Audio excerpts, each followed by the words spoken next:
everyone and welcome back. So today we are diving into Dele Farotimi latest message, What If We Dare? Trust me, this one will definitely change how you think. If you know Dele Farotimi, you already know he doesn't hold back and he has been speaking truth to power in Nigeria for years, challenging us how to think different about leadership, accountability, and also our future as a people. In this video, What If We Dare? He is not just talking about courage, he is asking us what would happen if we actually stood up, refused to accept the status quo, and also demand a better system. Because most of us know what the problems are, but fear, comfort, and even hopelessness and the tribe keep us from acting. What if, like he said, we dare to hope again, dare to demand accountability, dare to take ownership of our future? I am waiting for that fateful day that Nigerians will wake up and say enough is enough. My people, make I not talk too much. Let me allow you guys to just listen and hear everything Mr. Dele Farotimi said in this video. I'm going to be right back. So I have titled today's message, What If We Dared? Yeah, what if we dared? It opens up a wide array of possibilities as a subject. But if you followed the trajectory of my thoughts in the last few weeks, perhaps you might not be too surprised if you have any knowledge of the person that I am, that I would probably land on something like this. I spoke of how we are not a zoo, spoken to the fact that we are not a jungle.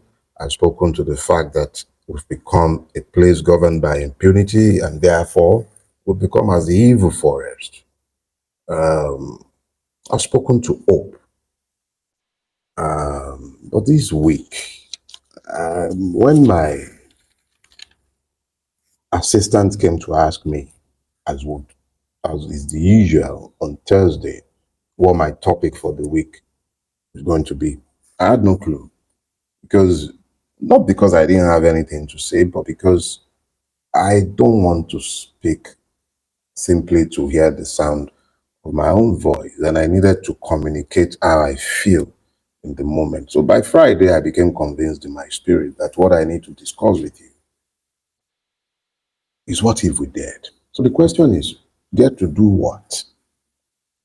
What if we dare to say I no agree? What if we dare to protest? It could be 1,001 things, what if we dare?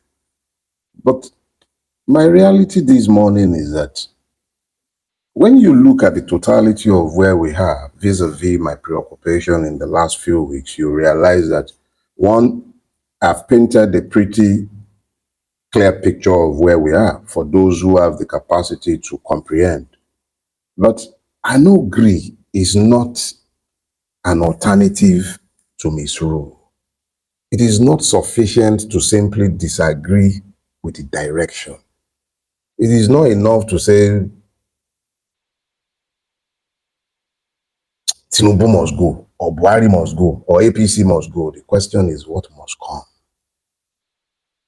It is what must come that determines if the people would be willing to dare.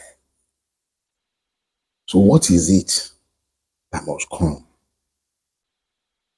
You know, in the life of every human being, when you come to critical junctions and you need to evaluate, you must always go back and determine exactly where did I miss my step.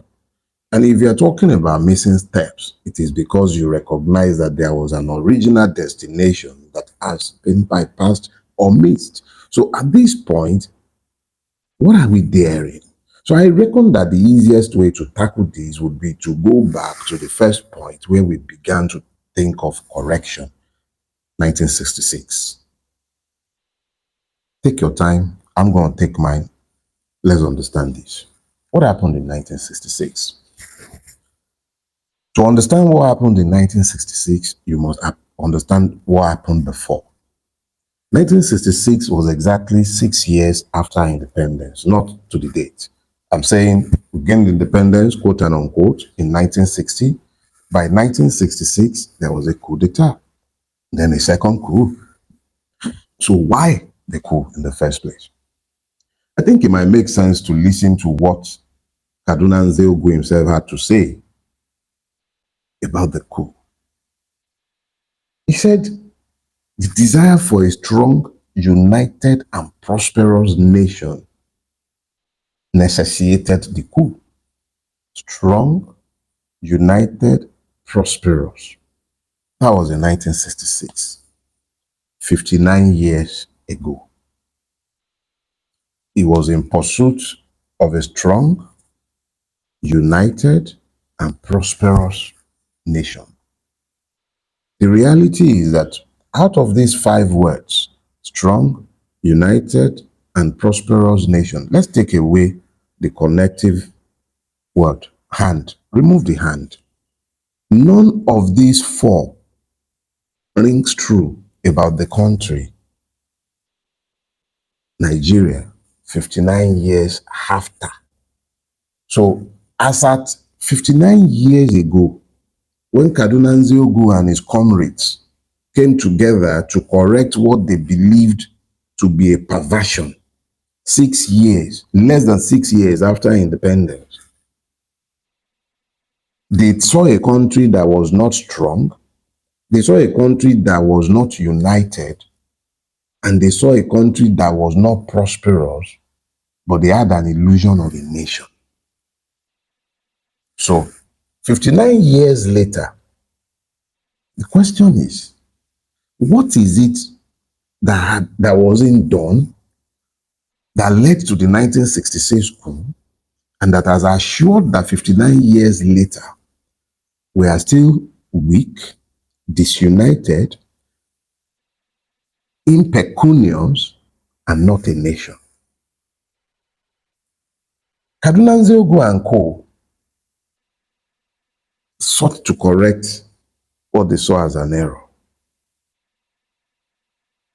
And it ended up in what became the uncivil civil war.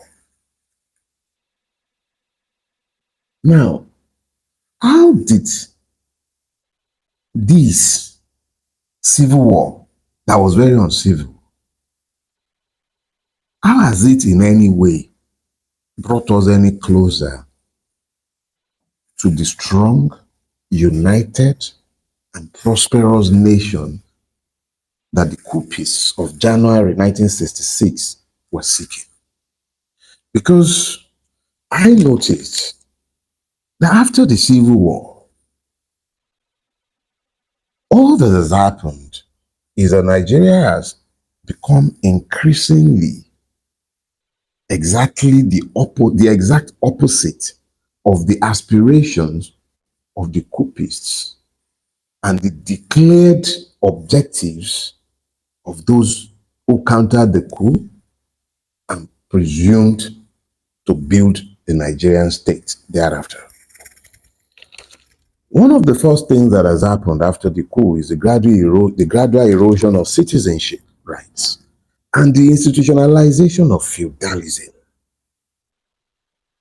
Feudalism is a class-based system of impunity that is not in any way, shape, or form accommodating of the rule of law or tolerant of democracy and civil rights.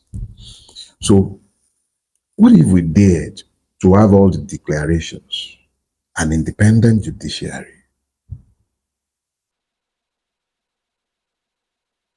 an independent electoral body? What if? Is it too much? But the reality today is that our judiciary is not independent. Our electoral body is not independent. The legislators do as they are told because they are horribly compromised. The military, because of the political compromise, has equally compromised the territorial integrity of the states that they are meant to secure. We have a police that is lawless. We have a religious class that is godless. We have a society that is in free fall. There is very little about us that is different from the plight of the lepers who are the gate of the city. But the question is this: what if we dared? What if we dared? What if we dared to rise above the basis by which we have been divided? Ethnicity, religion. Today is not about the ruiners of Nigeria. Today is about me and you, the responsibility that we bear for the evil that has overtaken our society. What if we dared for once to look beyond the ethnicity of our fellow victims? What if we dared to look beyond their religion? Because you know what? Those who are feeding fat off this land have no care for the religion of their co-criminals. They care nothing. If you look up there, you'll find every ethnicity and religion represented. But we, the victims, who allow them to use religion and ethnicity as justification for their evil, who excuses this evil on account of is our person, who tolerates the impunity simply because the person sounds like you or worships like you. What if we dared to demand the rule of law? On my travel recently, I was in South America. Was it Central America? To be specific, I was in Costa Rica. I'm not sure if they have any oil. They are dependent largely on tourism. And I traveled a bit in the place and I saw a place where people lived functional, happy lives. And I didn't have to travel all the way to Costa Rica to see that. I've seen it in Gambia, I've seen it in Senegal, in Cote d'Ivoire, in Ghana. You see it, once you cross the Nigerian border, you see sanity. And I began to ask myself, why is it impossible for us to have this? Why? And the more I have thought about this, the more I have examined the Nigerian condition, the more I realize that our problems are not battered out of an inability to diagnose. It is battered by an inability to rise above the mundane, an inability to dare to become, an inability to demand better of ourselves. Let me remind you, it was in this country that somebody launched a war against indiscipline. That was Buhari. He launched a war against indiscipline and the people lined up behind him. They believed. Why? Because the struggle was defined in terms of indiscipline. And the people, ever willing to be led out of the mess, followed. And with nostalgia, very deep nostalgia, they bought into the fraud represented by that war against indiscipline, by the most indisciplined of persons who hijacked the free will of the people. But the people dared to believe. They dared. Their collective will was mobilized behind that slogan. And it resonated for years until it began to ring hollow with the reality of exactly how indisciplined the people who are echoing these were. And then they started, in this same country, wars have been waged against corruption, even though today perversion has overtaken us. Once upon a time, Obasanjo just dared to launch Operation Feed the Nation. I was less than 10 years old about that when he launched that. That was in response to the reality that hunger was beginning to bite in the country and we had become incapable of feeding ourselves. What if we dare to rise to the challenges of those slogans? War against 10%ers. That was the chant before the first coup of 1966.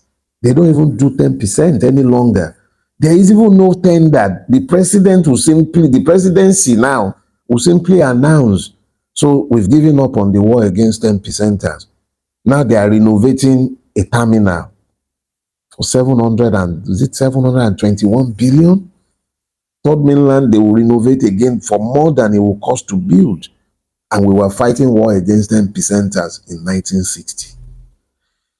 One nation, one destiny. Muhammadu Shagari, one-term president, 1979 to 83. Are we one nation today? Are we? Are we one nation? Strong, united, and prosperous. The point I'm making is this. What if we dare to be all those things that we have aspired to be? What if we dared? What if we dared to find common purpose amongst ourselves and pursue these common interests? Look, it has come to a point where we must be honest enough to tell ourselves some truths. It's not even about races now. Other people do not have two heads. They took the challenge of building a society and they faced it headlong. And they have built societies to which we are running as refugees. This is not on the government. This is on me and you. What if we dared to insist on a society that is anchored to the rule of law? Because let me clear something for you. Nigeria is the way it is today because it has become a feudal society where the law does not rule and there must always be room for the discretion to allow some people to be above the law. The need to preserve some people above the law is what has led to the society that we have built, one that is not ruled by any standards. That is why you find in places where there should be no commercial activities, you find shopping malls. You find in places where people should build only bungalows, you find two-story buildings. This is why in this place, you find spaces that were intended as roads becoming estates. Look, we've become a place of anything goes. That is why you can have the kind of Quam 1, Quam 2 madness that you saw at the airport. It's not unique to the Quams of this world. We've become a place governed by crass impunity. So this madness we endure for as long as we do not take a stand at some point and dare to look beyond religion, which is used to justify the impunity. The only reason we tolerate these things is because we've subjectified the truth and we make exceptions for persons simply because they look like us, they sound like us, they worship like us, they speak our language. If we're connected to it, it's not corruption. And I tell you, it's not corruption anyway. It's impunity, because the same thing that one man does and ends up in prison is what another does and you clap for them. Which is why, for instance, you find the Supreme Court on the same issue of law, the same principle of law. It will give different rulings and judgments on the same. Everything about the cases will be on all fours, but the Supreme Court or court will still proceed to find in one way in one case, in the next case, it will find in another manner. The doctrine of stare decisis be damned.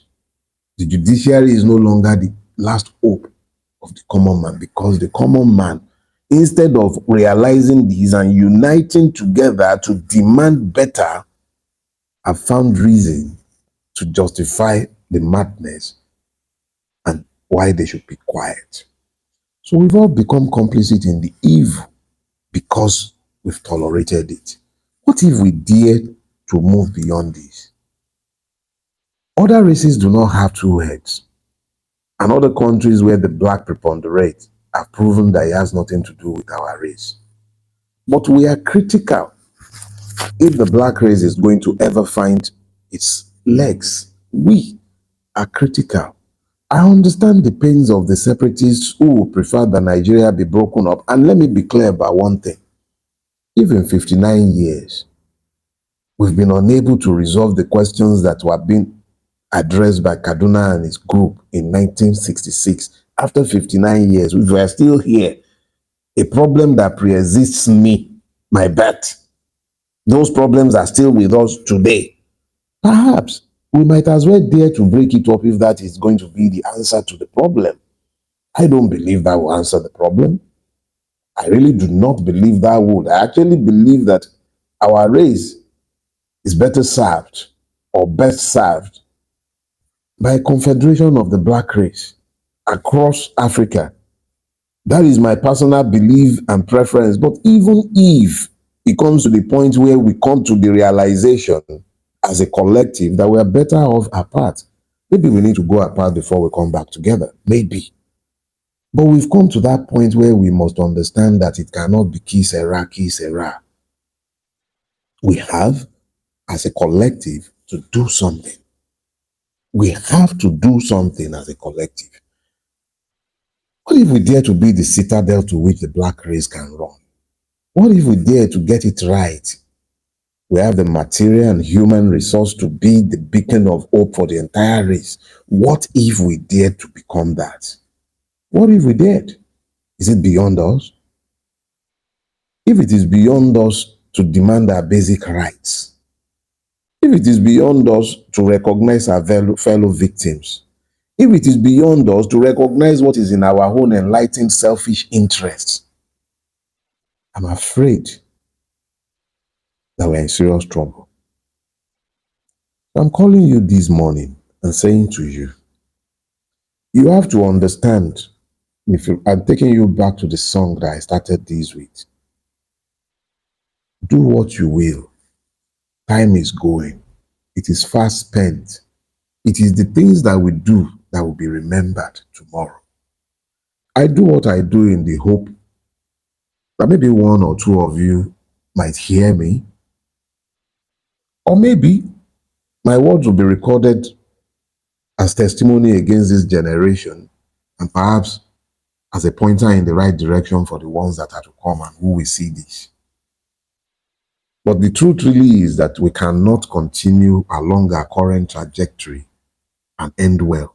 We have to find the capacity to dare to find common purpose. I existed before 2023. I will exist beyond 2027. This is not a partisan call.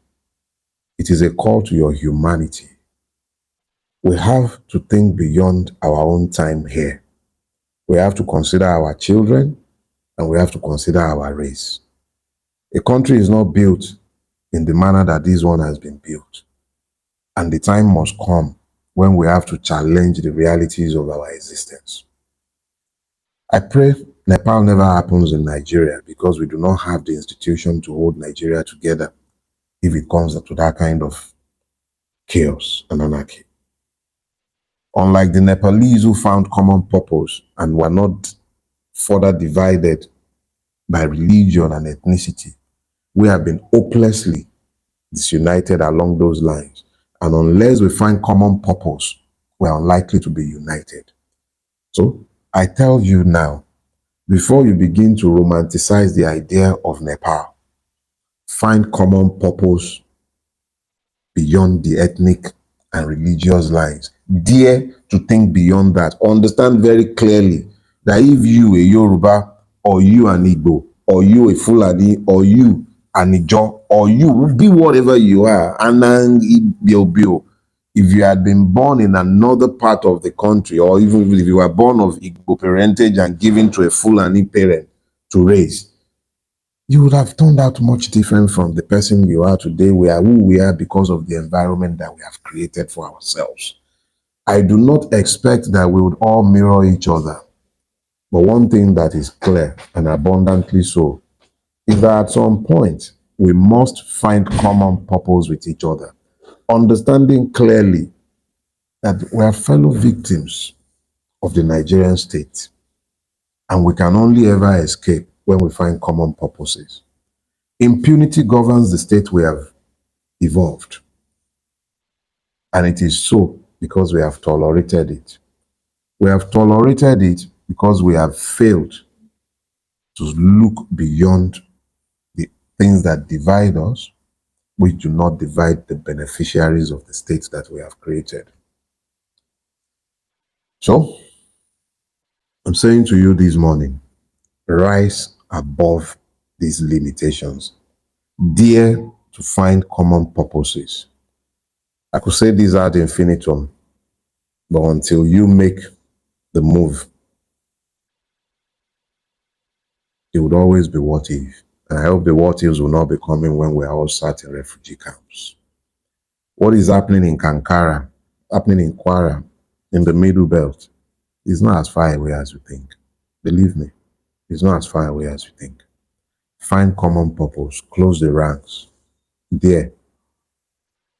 So my people, that is it. I hope you guys heard everything Mr. Dele Farotimi said in this particular video, which I believe that he has spoken the minds of many Nigerians, like he has said it all. But sometimes I do ask, will tribe and religion allow us to speak with one voice? Will tribe and religion allow us to stand up and say enough is enough? For me, the biggest takeaway is this: change begins the moment we choose courage over fear. So I will throw the same question back to you. What if we dare? What if we dare to stay together and speak with one voice? Drop your thoughts in the comment section. Share the video, give it a like, and also subscribe if you haven't. Thank you so much everyone for watching, and I will see you guys in my next update. Goodbye for now. Welcome to Shamra Senior TV.